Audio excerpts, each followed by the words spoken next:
ஒரு வெண் கொற்ற குடை நிழலில் இவ்வுலகாள் வேந்தன் வாழியவே.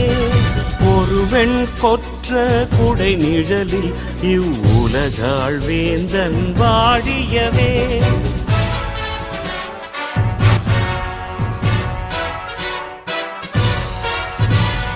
பொருதும் படையும் போருமின்றி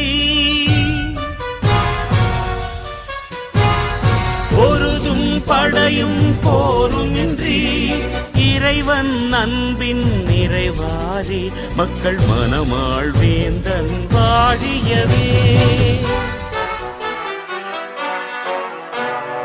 ஒரு வெண் கொற்ற குடை நிழலில் இவ்வுலகாள் வேந்தன் வாழியவே.